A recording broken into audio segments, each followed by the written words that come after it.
салом тамошобинони гиромӣ, хулосаи хабарҳои муҳими 27 июни тоҷикистонро аз пойгоҳи хабарии бомдод бароятон пешкаш мекунем.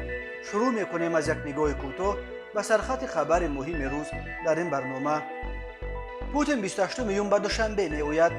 масъалаи президентӣ рустамро ҳал мекунанд. солгарди 25 сулҳе ки ҷангро поён дод, вале тоҷикистонро ба ваҳдати комил ва демократия нарасонд. анура саркурова: мақомот модару бародарамро бурданд.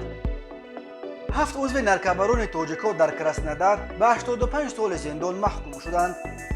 даҳҳо тоҷик дар шаҳри Лесосибирск дар қалби Сибир шаҳрванди Русия шуданд. додгоҳи чита никоҳи як зани маҳаллиро бо марди тоҷик бекор кард. ва акнун тафсилоти хабарҳо. Дмитрий Песков, сухангӯи президенти Русия, рӯзи 27 июни соли 2022 ба хабарнигорон tasdiq кард ки раис ҷумҳури Русия Владимир Путин рӯзи сешанбе 28 июн бо як сафари корӣ аз Тоҷикистон боздид карда, бо ҳамтои тоҷикаш Эмомалӣ Раҳмон мулоқоти як ба як доир мекунад. фардо сафари кории президенти Путин ба Тоҷикистон барномарезӣ шудааст. дар он ҷо мулоқот ва музокирот бо Эмомалӣ Раҳмон доир хоҳад шуд, гуфт Песков дар посух ба суоли ТАСС. дар мавриди шакли музокироти ду роҳбар Песков гуфт ки онҳо як ба як суҳбат мекунанд. дар бораи барномаи ин сафар тафсилоти дигар нашр нашудааст, вале бархе манобеи огоҳ дар душанбе ба бомдод гуфтанд ки як мавзӯи асосӣ метавонад масъалаи роҳбари ояндаи Тоҷикистон шавад. манобеи бомдод сарфи назар мекунанд ки ба ин хотир шояд ба мулоқоти рӯбарӯи Раҳмон ва Путин Рустами Эмомалӣ, писари калонии президенти Тоҷикистон ва вориси эҳтимолии курсии падараш низ даъват карда шавад. президенти кунунии Тоҷикистон Эмомалӣ Раҳмон ки аз соли 1992 инак қариб 30 сол боз раҳбарии ин ҷумҳуриро дар даст дорад, чанд сол боз талош дорад ки курсиашро ба писари калонии худ бисупорад. рустами Эмомалӣ ки 34 сол дорад, аллакай ба ҳайси раиси маҷлиси миллӣ қонунан роҳбари дуюми Тоҷикистон ба шумор меравад. ба фарқ аз Туркманистон ки Қурбонгулӣ Бердумаҳмедови Калонӣ аллакай дар моҳи марти соли ҷорӣ курсии президентиашро ба писараш Сардор Бердимуҳамедов супурд, дар душанбе мехоҳанд чунин шакли интиқоли қудратро бо розигии Москав, шарики асосии стратегии Тоҷикистон, амалӣ намоянд. сафар ба душанбе нахустин сафари хориҷии Путин баъди шурӯъи амалиёти ҷангӣ ба зидди Украина мешавад. аз ин қабл ӯ дар аввали моҳи феврал ба хотири иштирок дар маросими ифтидои бозиҳои зимистонаи олимпӣ ба Пекин, пойтахти Хитой сафар карда буд. аз душанбе президенти Русия ба Ишқобод, пойтахти Туркманистон сафар мекунад. рӯзи 29 июн дар Ишқобод нишасти сарони кишварҳои ошияи баҳри Каспӣ доир мешавад. Путин бори охир соли 2019 аз Тоҷикистон боздид карда буд. қарор буд ки моҳи сентябри соли 2021 Путин барои иштирок дар нишасти сарони кишварҳои узви ОДКБ ва созмони Шанхай ба Душанбе биёяд, вале дар охирин лаҳза ӯ эълон кард ки ба сабаби тамос доштан бо атрофиёнаш ки гирифтори коронавирус шудаанд, ба режими самоизолясия мегузарад ва ба ин далел сафарашро ба Тоҷикистон лағв кард. аввалин шуда рӯзи 25 июн журналисти рус Павел Зарубин, муаллифи барномаи Москва Кремл Путин, дар шабакаи телевизионии Россия-1 ки ӯро хабарнигори шахсии Путина меноманд, дар нашри навбатии барномааш хабар дод ки президенти Русия Владимир Путин рӯзҳои наздик аз Тоҷикистон боздид мекунад. 27 июни соли 2022 аз имзои созишномаи истиқрори сулҳ ва ризояти миллӣ байни ҳукумати Тоҷикистон ва иттиҳоди нирӯҳои мухолифини тоҷик 25 сол гузашт. 27 июн дар Тоҷикистон рӯзи ваҳдат эълон шудааст. аммо ин созишнома бо гузашти 25 сол то куҷо амалӣ шуд ва оё мо то куҷо ба ваҳдати миллӣ расидем? як бардошти умумӣ ва ба ҳар сурат дурусту воқеӣ аз 25 соли сулҳи тоҷикон ин аст ки созишномаи сулҳи 27 июни соли 1997 дар шаҳри Москав дар президент отел имзо шуда ба муҳимтарин ҳадафи худ ки истиқрори сулҳ буд расид ва дар ҳақиқат ба ҷанги хунини шаҳрвандӣ дар кишвар нуқта гузошт. ризояти миллӣ як ҳадафи дигари умдаи ин қарордоди сулҳ низ дар Тоҷикистон то ҳадде ба даст омад, вале ҳадафҳои дигар аз ҷумла ислоҳоти сиёсӣ дар кишвар, бунёди як ҷомеа ва низоми демократӣ, баргузории интихоботҳои озоду демократӣ ва аз ҳама муҳим ноил шудан ба ваҳдати миллӣ то кунун дар рӯи коғаз боқӣ монданд. бархе нозирони умур дар чунин сурати ҳол ҳар ду ҷониб ҳам ҳукумат ва ҳам мухолифинро айбдор мекунанд. гурӯҳе бар инанд ки тақсири мухолифин ҳатто бештар ҳам буд, зеро ҳукумати он вақтҳои ҳанӯз ҳам коммунистмабои Тоҷикистон ҳеҷ гоҳ صمیمانه در فکر راه گشودن به ساختن جامعه دموکراتی یا برگزار کردن انتخابات‌های آزاد نبود. به فرق از حکومت، مخالفین محض با چنین شعارها 5 سال جنگیدند و مردم نیز سخت امیدوار بود که آمدن آنها راه را برای اصلاحات سیاسی در کشور باز خواهد کرد. ولی در اصل 2 سال روند اجرای سازشنامه صلح و فعالیت کمیسیون آشتی ملی در این سمت بیشتر با تقسیم، بلکه حتی با فروش منصب و وظیفه‌های طبق کوتای 30% برای مخالفین جدا شده محدود شد و حرف اصلاحات و طلب آزادی‌های دموکراتیک خیلی زود در این لابلا خاموش و فراموش شد. اینکه در میمانخانه وخش قرارگاه کمیسیون آشتی ملی منصب‌ها را می‌فروختند از کسی پنهان نبود. بسیاری حتی می‌دانستند که نرخ فلان منصب چند سوم است و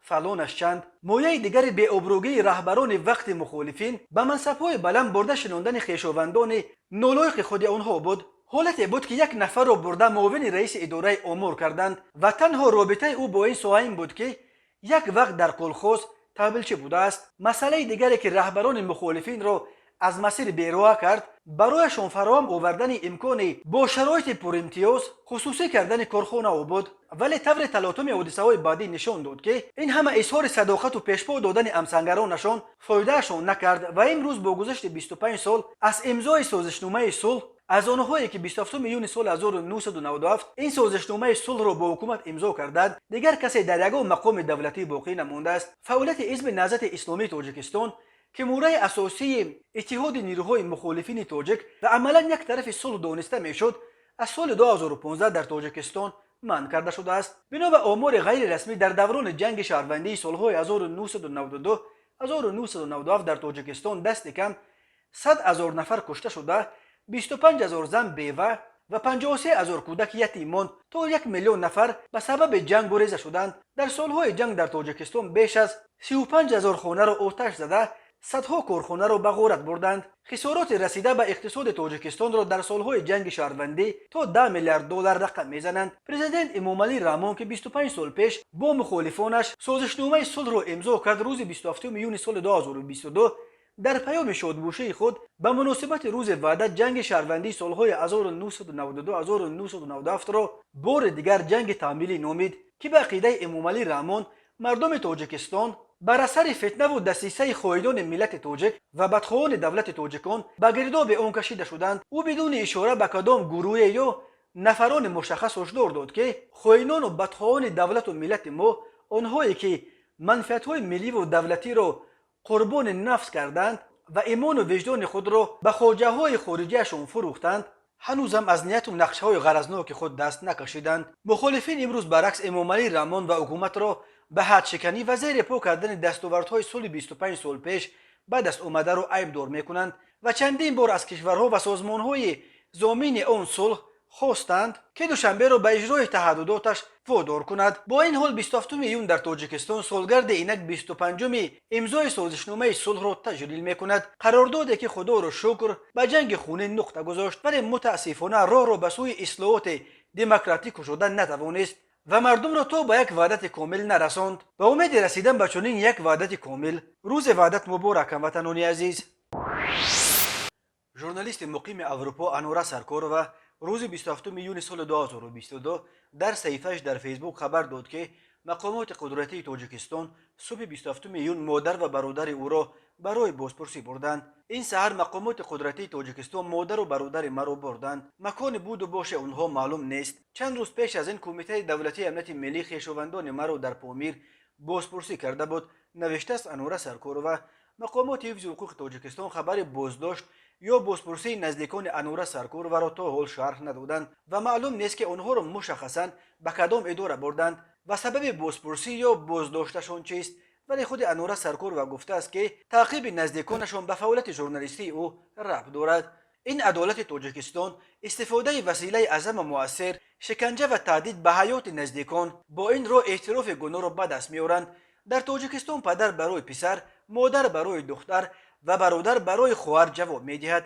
مقامات تاجیکستان با این را می‌خواهند که همه لب فرو بندند و درباره موردهای فراوان پایمال کردن حقوق انسان در کشور حرفی نزنند، نوشته است. انوره سرکارova و همسرش رستم جانی در ماه‌های اخیر درباره وضع ولایت مختار کوهستان بدخشان که خودشان همزادگان امین منطقه اند مطلب زیاد تنقیدی نشر میکنند. بعد با استفاده از سلاح و نیرو سرکوب کردن اعتراضات در ولایت مختار کوهستان بدخشان و عملیات ضد لیدرهای غیر رسمی این منطقه در ماه مای و ایون سال 2022 ژورنالیستان بدخشانی را که درباره وضع این ولایت می نوشتند تحت فشار مقامات قرار گرفتند. چند بلاگر و ژورنالیست زاده بدخشان از جمله الفت خانی محمدشاه و خوشام گولیم، محمد سلطان مولانظرف با تخلص محمد سلطان، شفا رحیم جانو دستگیر گردیده، رمزیه میرزابیک و مورد بازپرسی قرار گرفت و تلفن و کامپیوترش را مقامات مصادره کردند. در جریان سرکوب اعتراضات و خونسا کردن لیدرهای غیر رسمی ولایت مختار کوهستان بدخشان در ماه مای و ایون سال 2022 بنا به حساب‌ها بیش از 40 نفر کشته و بیش از 120 تن دیگر دستگیر شدند. بنا به خبرها اکثر بازداشت شده ها را الکی از ولایت مختار کوهستان بدخشان به شهر دوشنبه انتقال دادند. تماشابینان عزیز، یادآور می‌شویم خلاصه مهمترین اخبار تاجیکستان را از پایگاه خبری بامداد تماشا دارید. برنامه را ادامه می‌دهیم. دادگاه کشور کراسنودار روسیه 5 شهروند تاجیکستان، 1 شهروند اوکراین و 1 ساکن جمهوری ادیگه را بر اساس قسم 4 ماده 228 و قسم 4 ماده 229 کودکس جنایتی روسیه در دست داشتن در قاچاق مقدار بزرگ مواد مخدر گناهکار شناخت و در مجموع به 85 سال زندان محکوم کرد.